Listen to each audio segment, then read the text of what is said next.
is a South Carolina humidity here.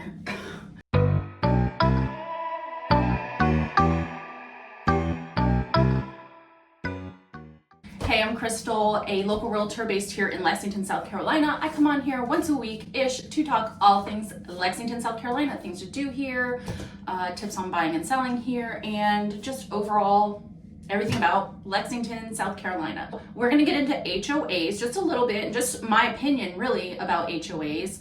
And a lot of people that are moving out of state question what is with the HOAs, why are there so many HOAs in Lexington, and what are the pros and cons of them. Most people are just like, I don't want anything with an HOA. But a vast majority of those people that come in saying they don't want an HOA do end up buying a house with an HOA because they're really not that bad. If you are specific on a property that you own some type of business, that there's certain things you need to have on your property or around your property, or buildings you need to build for office or mechanic work or anything like that, definitely you're probably not going to be able to get an HOA. However, if you are just looking for a house on a little piece of land that you don't really have a need to add buildings or store RVs or boats or anything like that on this land, an HOA might be a good option for you. So what is an HOA? Homeowners Association is basically when the homeowners within the community have a set of guidelines and rules that the entire community must abide by. Now, some of these rules will vary from neighborhood to neighborhood, community to community, but all in all, basically, unless you're in a condo community, most of the neighborhoods have pretty much the same rules and guidelines. Don't let green stuff grow on the side of your house. Make sure you keep the lawn neat. Make sure you're putting your garbage cans back. Make sure you're not parking boats and RVs in the yard or on the street. I understand that if I want to leave my trash cans out, or if I want to park my boat, or if I have a party and I want a bunch of cars parked up and down the street, I should be able to do that because I pay for my house. This is my house. I own this house. I get it 100% that the frustration with feeling like you have rules as if you live in a rented home.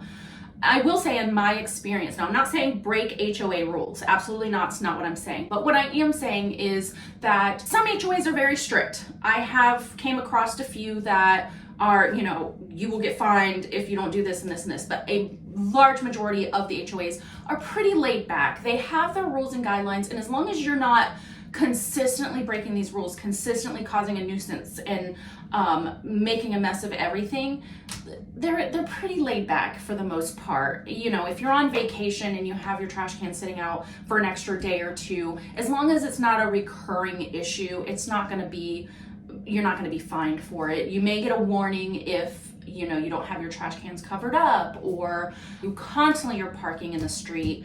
If you're having a birthday party and you have cars parked up and down the street, it's perfectly fine. You're not going to get fined. You're not going to get harassed for the most part. In my experience, ever since I moved to South Carolina 9 years ago, we have been in HOA and we have not had any issues. But we do put our trash can back, we do keep our lawn cut, and we do all the things that we would do if there was not an HOA.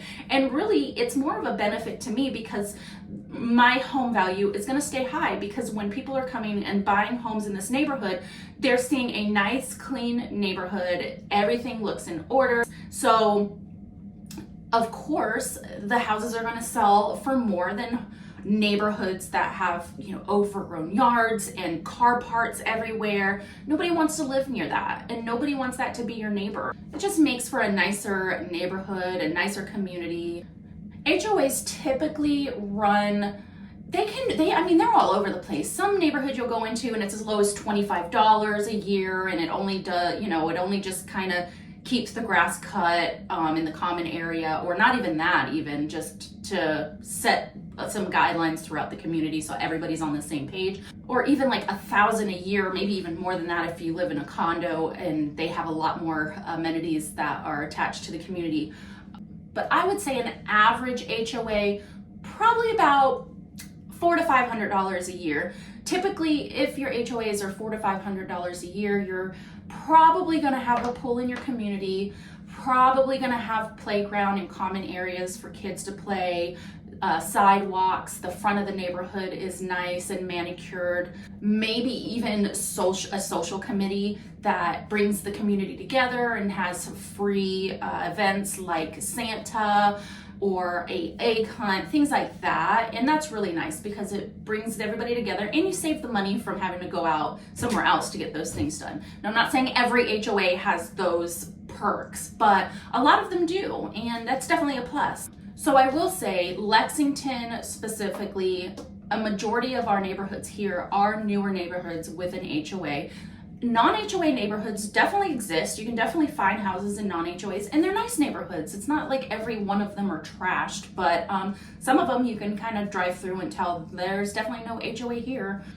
So if you're looking for something without an HOA, you can probably find it here in Lexington, but it'd probably be better Irmo area or out in Columbia where there's not as many HOAs. But if you're looking for a new house in a new community, more than likely it's definitely gonna have an HOA. That's just the way it is down here.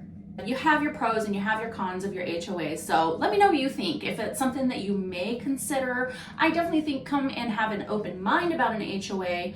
But if having an HOA is definitely a no-go, you're just not going to be able to because of your business or because of recreational vehicles that you have, then definitely have to look for something without an HOA. There's really not an option there unless you want to get storage. There are several storage facilities around for boats and RVs and things like that. Anyway, let me know what you think. And again, I'm Crystal Jennings with Century 21 803 Realty. If you have any questions, comments, or just want to talk anything Lexington, South Carolina, give me a call. My line is always open. I'm always happy to talk. And until next time, bye.